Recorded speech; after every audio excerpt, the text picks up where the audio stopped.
Have you ever noticed that in the grip of a narcissist, even your grief isn't yours to feel? I want to talk to you about something rarely discussed, what it means to lose someone or something you love and be told just to move on. What it means when the narcissist in your life won't let you grieve your loss, not necessarily because they don't care, but because your grief disrupts the role that they expect you to play. Your pain becomes inconvenient to them, something to silence rather than to support. Maybe you've heard things like, you need to be strong, you need to move on, no sense in just sitting around and moping, or it's just a dog, you'll get over it. Or maybe the silence was even louder, a lack of empathy, as if your loss was just a nuisance.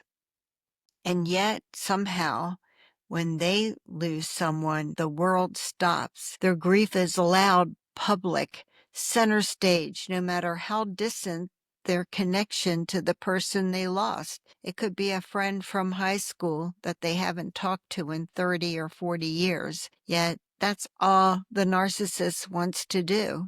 Focus on their loss. So let's talk about this double standard and the wounds that it leaves. When you lose someone, parent, a beloved pet, a dear friend, you expect your pain to be honored. Maybe you're not looking for a grand gesture, just a little patience, a little understanding. But with a narcissist, that's rarely what you get. Instead, you might be told, you need to keep busy. Get over it. It's better for you that way, that there's no use to being sad. Sometimes your pain is just brushed aside or minimized, and you might think maybe they're trying to help you. They're trying to help you stay strong. But over time, you notice that your grief unnerves the narcissist or threatens their need to stay in control. It seems to me that when you're mourning, your focus is on you, not them. For a narcissist, that shift is probably intolerable. So what you end up doing is you push your feelings down, you go back to work, even if you're not ready. You try not to dwell, and inside you wonder if something's wrong with you for feeling so much. But when the narcissist loses something, their grief takes center stage, doesn't it? When the tables turn, when the loss is theirs, even someone they haven't seen in decades or someone they barely remember, their grief is on full display. Days or weeks of stories, sighs, declarations of how much this loss has shaken them. They make sure everybody knows how deeply they're feeling the loss. The same person who told you to be strong is now surrounded by sympathy and phone calls and support. And you start to wonder, why did they get to grieve so openly while you had to keep your sorrow quiet? That's the double standard of narcissistic relationships. Your genuine, quiet grief is too much. Their loud public mourning, deep, sensitive, and worthy of attention. It leaves you doubting yourself, doesn't it? That maybe you're just not as strong as they are. Maybe you're too sensitive, too weak. But here's the truth.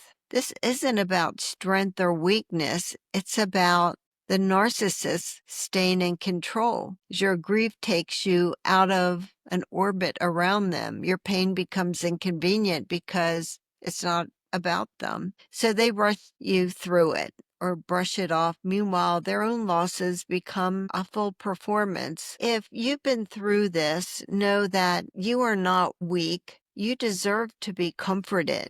You deserve patience. You deserve to have your grief witnessed, not managed, not minimized, and certainly not erased. Being denied the chance to mourn makes healing so much harder. It can leave scars, guilt, confusion, and a sense that your emotions were wrong. And if you've ever wondered, was it me? Was I really being dramatic? Please hear this. It wasn't you. You're allowed to grieve. You're allowed to hurt.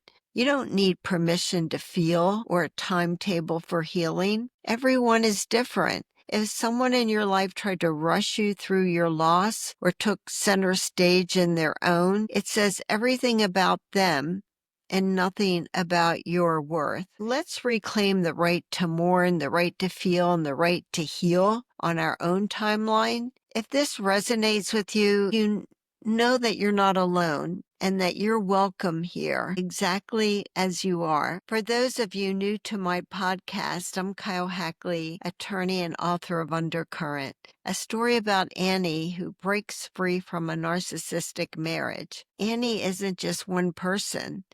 Annie is anyone who has ever experienced narcissistic abuse. And the Are You Annie podcast, it's a space to hear you, validate you, and to walk this healing journey with you. You're not alone here. I want you to remember that you are stronger than you ever knew. And I want you to be tenacious and never give up on what's important to you. Thank you so much for being on this journey with me, and I will see you next time. Bye.